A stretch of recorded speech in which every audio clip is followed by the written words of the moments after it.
The rain had stopped only minutes before sunrise, leaving the city glowing under streaks of pale gold light. People rushed across the sidewalks with coffee cups in their hands, eyes locked on phones and expensive watches, too busy to notice the man sitting quietly near the hospital entrance with a little girl asleep on his shoulder. His jacket was worn thin from years of cold nights, and his shoes were held together with tape, but he kept one trembling arm wrapped protectively around the child as if she were the last precious thing left in his world. Then a black luxury car rolled to a stop beside the curb, and one of the richest men in the city stepped out. What happened next would leave everyone frozen in disbelief. Because the elegant elderly woman leaning weakly on a nurse suddenly pointed toward the homeless single father with tears in her eyes and whispered words nobody expected to hear. "That man, he's my hero. If you believe kindness and second chances still exist in this world, take a moment to like, comment, share, and subscribe to the channel, Lifeline Tales. Your support helps bring more emotional stories like this to people who need hope today." The billionaire standing near the car was named Callum Mercer, owner of one of the largest technology companies in the country. Newspapers called him cold, brilliant, untouchable. He was used to controlling every room he entered, but at that moment he looked completely confused. His mother, Eleanor Mercer, was a woman respected by politicians, celebrities, and business leaders alike. Yet now she was staring emotionally at a homeless man nobody else had even noticed. Callum followed her gaze toward the stranger holding the sleeping little girl. The father looked exhausted, with dark circles under his eyes and rough hands that showed years of hard labor. He immediately lowered his head, embarrassed by the attention. People nearby assumed security would ask him to leave. Instead, Eleanor slowly walked toward him with tears streaming down her cheeks. The homeless father's name was Rowan Hale. Just 2 years earlier, Rowan had lived an ordinary life working construction during the day and coaching children's baseball after work. He wasn't wealthy, but he had enough to care for his wife Mara and their 6-year-old daughter Ivy. Then tragedy arrived without warning. A drunk driver crashed into Mara's car one rainy afternoon, taking her life instantly.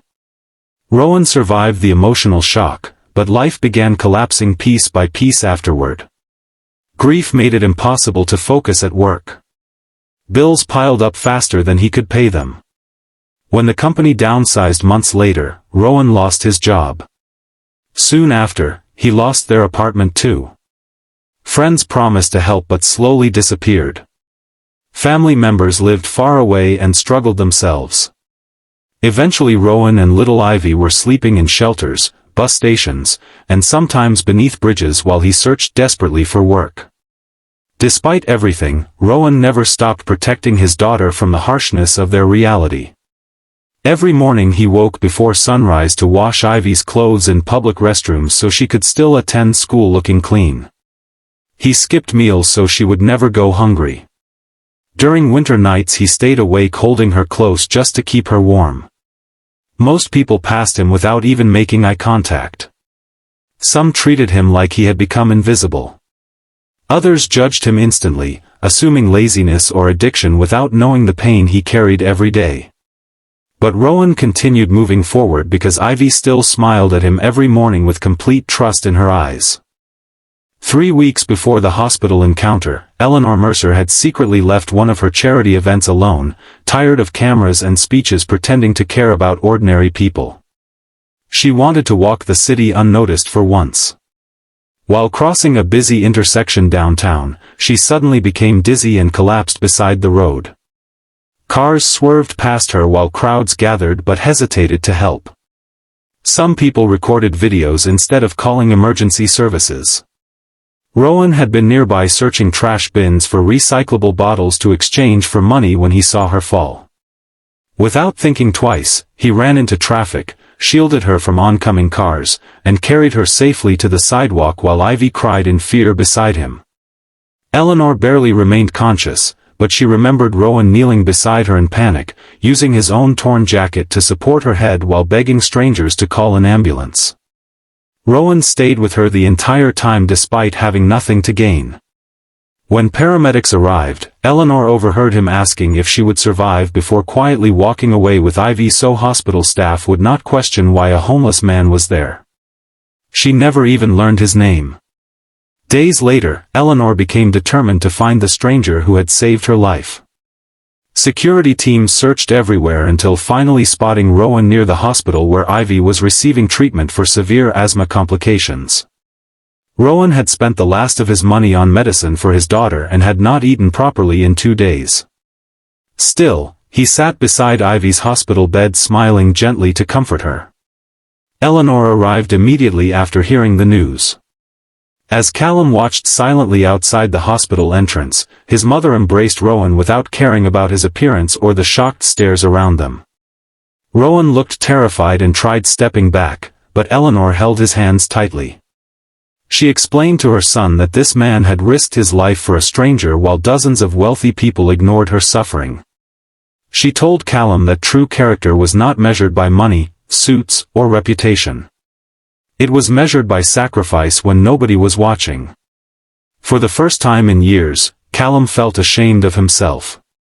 He had spent his life believing success belonged only to the strongest people, but standing before Rowan shattered that belief completely. This homeless father who had lost almost everything still possessed more compassion than many powerful executives Callum worked beside every day. When Callum noticed Ivy coughing weakly against her father's chest, something inside him changed forever. Within days, Callum arranged permanent housing for Rowan and Ivy in a small sunny apartment near Ivy's school. He offered Rowan a management position in one of his company's community outreach programs after learning about his leadership experience coaching children.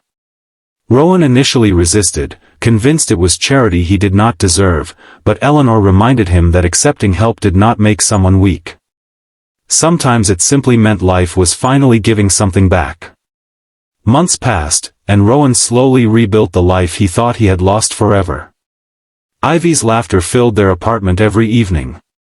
Rowan became known throughout the community for helping struggling families find jobs, shelter, and support because he understood their pain personally. Meanwhile, Callum changed too. Employees noticed he listened more carefully, donated quietly without cameras, and spent time volunteering instead of attending glamorous parties. One ordinary act of kindness from a broken father had transformed an entire family. Before we reach the ending, comment, "Kindness changes lives," if this story touched your heart today. One bright afternoon nearly a year later, Rowan stood beside Ivy at a public park opening funded by the Mercer Foundation. Children laughed under the warm daylight while families gathered around the new playground. During the ceremony, Eleanor took the microphone with trembling hands and looked proudly toward Rowan standing in the crowd. She told everyone that heroes do not always arrive wearing expensive clothes or carrying power. Sometimes they arrive tired, grieving, and forgotten by society. Sometimes heroes are single fathers with empty pockets but hearts full of love. The crowd rose into applause while Rowan lowered his head emotionally, unable to hold back tears. Little Ivy wrapped her arms around him tightly, smiling the same fearless smile that had carried him through his darkest nights. In that moment, Rowan finally understood something he had nearly forgotten during all the years of pain and loneliness. Even when life strips everything away, kindness still has the power to rebuild what the world thought was broken. And if this story moved you even a little, please like, share, and subscribe to Lifeline Tales. Your support helps keep stories of hope, compassion, and humanity alive for millions around the world.